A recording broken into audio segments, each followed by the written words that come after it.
आज की कहानी एक ऐसी लड़की की है जो पूरे 18 साल तक एक छोटे से आइलैंड पर फंसी रही।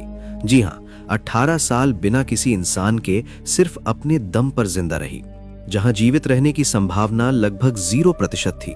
फिर भी इस लड़की ने अद्भुत हिम्मत दिखाते हुए ये कर दिखाया। दिन में जलती धूप, रात में कड़ाकेदार ठंड, महीनों तक भूख, चारों तरफ केवल खुला आसमान और समंदर। फिर भी उसने हार नहीं मानी। जीवित रहने के लिए उसे ऐसे ऐसे काम करने पड़े जिसे सुनकर आपके रोंगटे खड़े हो जाएंगे। और ये कोई फिल्मी कहानी नहीं, बल्कि एक सच्ची घटना है। तो इस वीडियो को अंत तक जरूर देखें और ऐसे ही रोंगटे खड़े कर देने वाली सर्वाइवल स्टोरी के लिए हमारे चैनल को सब्सक्राइब करना ना भूलें।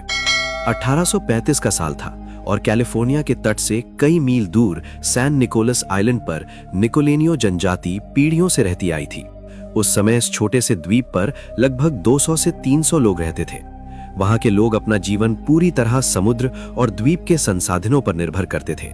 दिन में वो मछली पकड़ते, समुद्री जीवों का शिकार करते और किनारे के जाल और चट्टानों से भोजन जुटाते।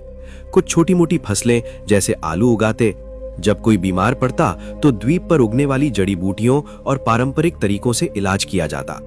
रात आते ही आग जलती और उसके चारों ओर लोग गीत गाते, नृत्य करते और अपने रीति रिवाज निभाते।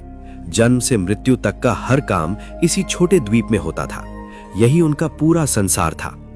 लेकिन साल 1814 में इस शांत और सुकून भरे जीवन पर अचानक संकट टूट पड़ा। उस साल अलास्का से आए एलिट और रूसी शिकारी द्वीप पर आ गए और वहां के लोगों और उनके संसाधनों पर हमला करने लगे।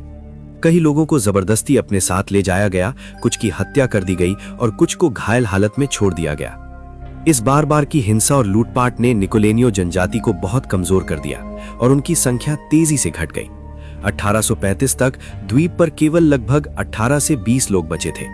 इसी समय दिसंबर 1835 में एक स्कूनर जहाज जिसका नाम पैस नादा था, द्वीप के पास आया। जहाज पर आइजैक स्पार्क सहित कुछ स्थानीय नाविक सवार थे। उनका काम था जो बचे हैं उन्हें सुरक्षित मुख्य भूमि पर पहुंचाना। जुआना मरिया, जो लगभग 31 वर्ष की युवती थी, वो भी जहाज पर चढ़ने वाली थी। पर उसी बीच उसने देखा कि उसका एक बच्चा या कोई घायल परिवार का सदस्य जहाज तक नहीं पहुंचा। उसने जहाज के कप्तान से कहा, अभी आ जाऊंगी, और लौटने के लिए दौड़ पड़ी। कुछ मौखिक किस्सों के अनुसार वो उस समय अपने एक बेटे या घायल व्यक्ति को लेने के लिए जहाज से कूदी। कुछ बयानों में कहा गया कि ये बच्चा उसका ही था और वो उसे सुरक्षित लेकर लौटना चाहती थी, जबकि कुछ में कहा गया कि घायल व्यक्ति पहले हमले में घायल हुआ था और वो उसे लेने गई। मरिया लगभग 10 से 15 मिनट तक वापस नहीं आई। इसी बीच मौसम अचानक बिगड़ गया। आसमान में काले बादल छा गए, तेज हवाएं चलने लगीं और समुद्र में